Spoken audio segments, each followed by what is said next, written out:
everybody, this is Agent Eerie and I'm here to review AEW Dynamite. So we start off with Chris Jericho. He's with Purple Gang. Yeah, everybody got into that sweet purple uniform. And old Jericho, he's the Ocho. So Chugsy the Ocho is now our Ring of Honor World Champion, and he brings Luigi Primo. Yeah, I like his expressions. And then dude says, "Oh, I'm making the best pizza in New York." So obviously that makes the Philly fans angry. He goes to Daniel Garcia. I guess Daniel Garcia isn't into those little caps. He doesn't want to be the next John Cena. Bryan Danielson comes out and they go about, "Oh yeah, I'm tired of the sports entertainment garbage that Chris Jericho peddles all the time." Obviously, Jericho is not a big fan of it. And I don't know, this kind of seems to me kind of like a horrible family, fight. I mean, you could see Anna J.A.S. in the background worried. Well, Menard and Bryan Danielson, I guess they have their match. And Danielson, like always, being brutal. Menard's partner tries to assist him. Cesaro says no, he gives him that armpit uppercut, takes the guy away. Danielson wins. And, well, there, we got another victory. Well, next is Yuta, and he goes on about how MJF isn't really the greatest. He tries to basically explain what he's going to do, how he's only going to talk about the local team, and how, other than that, he's just going to run away. He's not going to want to fight. Well, MJF, he comes out. He tells him, "Hey, I remember you back in the Indies. You're great. You're actually great," which I'm surprised MJF would say, because MJF is kind of not that type of individual to put anyone over. But he says, "You know what? I'm going to say whatever I want, but I'm not going to give everybody my catch line. I'm going to let the gun boys say it, okay?" Well, he deprives us of that, and he goes on to the box, because he has that chip, you gotta remember. And he's gonna watch Moxley versus Juice Robinson. This Robinson guy, he looks pretty extreme, and as you can see, that spot right there, oh man, that has to be brutal on your back. I don't care if that's a gimmick chair or not. Yes, MJF, I agree with you. That was horrible. Well, Robinson, he's willing to poke an eye and give him the high stack, which is basically the last ride. Yeah, and then he does this, whatever looks like a reverse Death Valley driver, and Moxley beats him with the armbar, finishes him that way. MJF is mad. We got Adam Page here with the Dolly Parton shirt. He rubs it against Moxley's chest. Mox doesn't like that. MJF says, ladies, calm down. I am the once-in-a-lifetime generational wrestler." Yuta, on the other hand, he's being a creep. He's behind him, and he beats him up. Where's security? Come on, guys. Oh, and then he beats the security. I mean, come on. What a baby face move. Come on, people. Yuta snaps. And next we have Saraya. Ah, man, this promo was unbearable. I bet you she would go on and tell you, "Yeah, I felt uncomfortable." I mean, it's been a long time since she's been in a ring, right?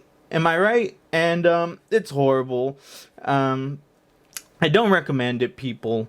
Just skip ahead of this and go to the match. And luckily, Britt Baker comes out to save the day. I could go on and bash Saraya because I'm just a big Dr. Britt Baker DMD fan, but I'm gonna leave it to limit.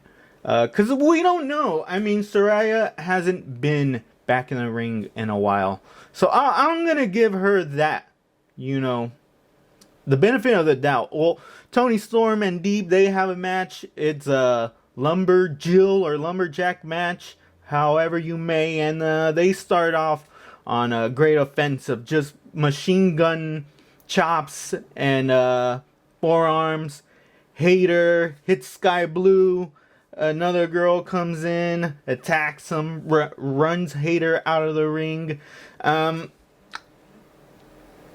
Obviously, she's really great. Toni Storm, she gives her what I call the bum's rush, you know. But Deep, she's such a great technical wrestler, and I could see why Toni Storm had to do those 2 brutal pile drivers to finish her. I think it was a little tough, brutal to do that. But hey, you know, you gotta, to beat the best, you gotta do your best, I guess.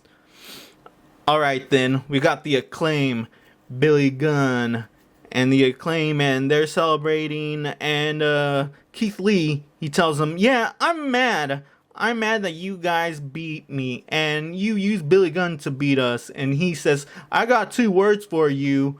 Scissor me. Oh, yeah, obviously, we know that what reference that is. Next, El Idolo and the AFO.